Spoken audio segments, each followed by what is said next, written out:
இன்றைக்கி வந்து கவுண்டிங்க்கு எப்படி ஹேண்டில் பண்ணணும், கவுண்டிங் அன்னைக்கு எவ்வாறு கவனமாக செயல்பட வேண்டும் என்று எங்களுடைய தலைவர் பிறகு தலைவரோட அடுத்த கட்ட இல்லை அது அறிவிப்பு வரும். ஒவ்வொரு கட்டத்தில் அதுக்கு அறிவிப்பு வரும். இன்றைக்கி 4ஆம் தேதி எப்படி இவங்க கவனமாக செயல்பட வேண்டும் என்று அறிவுறுத்தப்பட்டுள்ளது.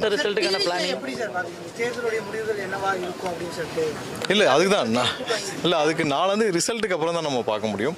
கண்டிப்பாக எங்களுக்கு முழு அளவில் இது வரைக்கும் பார்க்காத ஒரு தேர்தல்.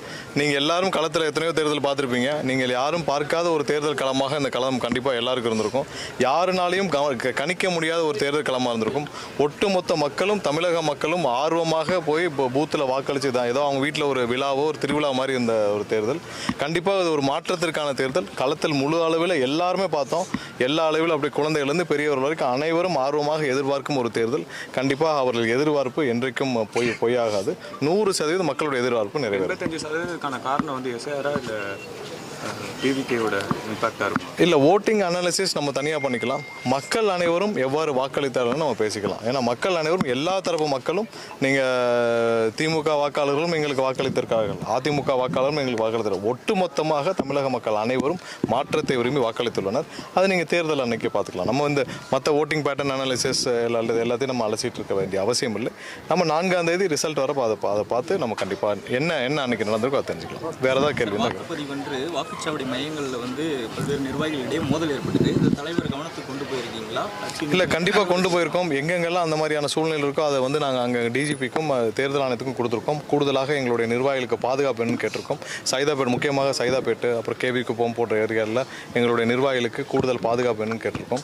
அங்கெங்கெல்லாம் வந்து மா சுப்பிரமணியத்தோடைய தூண்டுதல்னால மிகப்பெரிய கலவரம் அன்ற சைதாப்பேட்டில் நடந்தது. அதேமாதிரி ஒவ்வொரு இடத்துலையும் நாங்கள் கண்டிப்பாக எங்களுடைய தலைவருடைய கவனத்திற்கும் தலைவருடைய அறிவுறுத்தலின்படி நாங்கள் தேர்தல் ஆணையத்திற்கும் அந்தந்த இதில் இருக்கிற காவல் நிலையத்திற்கும் நாங்கள் புகாராக அளித்திருக்கிறோம். கண்டிப்பாக எங்கெங்கெல்லாம் காவல்துறை அதிகாரிகளும் இப்போயாவது உண்மை நிலையை புரிஞ்சிட்டு நேர்மையாக நியாயமாக செயல்பட வேண்டும் என்று கேட்டுக்கொள்கிறேன்.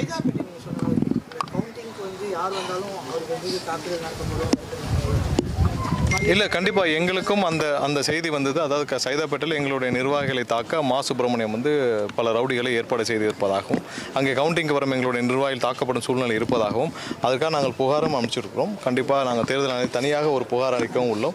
கண்டிப்பாக தேர்தல் ஆணையம் எங்களுடைய நிர்வாகிகளுக்கும் அங்கேயும் பாதுகாப்பு அளிக்கும். இதே மாதிரி நிறைய இடத்துல இருக்குது, அதை கொடுக்கும். துறைமுகத்தில் அதே சூழலாக இருக்குது. நீங்கள் போலீஸ் பாதுகாப்பு கொடுக்க வேண்டிய சூழல் அளவுக்கு இருக்குது. இல்லை நீங்கள் பார்த்துருப்பீங்க, இதே தான் சென்னை பெரும்பாலான இடங்கள் தமிழகத்தில் பெரும்பாலான இடங்களில் திமுக வந்து தோல்வி பயத்தால் இப்போயே வந்து அவங்களுடைய அராஜகத்தை கட்டழுத்துட்டு இருக்காங்க. பொதுமக்களும் நேரடியாக பார்த்துட்டு இருக்காங்க. இது ஒன்றும் அவங்களுடைய சொத்து இல்லை, அவங்க யாருங்க மன்னரும் இல்லை. கண்டிப்பாக 4ஆம் தேதி எல்லாத்துக்கும் சேர்த்து மக்கள் நல்ல பதிலடி கொடுப்பார்கள். முற்றிலுமாக இது திமுக தமிழகத்திலிருந்து தீய சக்தி திமுக அகற்றப்படும் நாள் வெகு தூரம் இல்லை. இன்னும் 3 நாட்கள் 4 நாட்கள். நன்றி.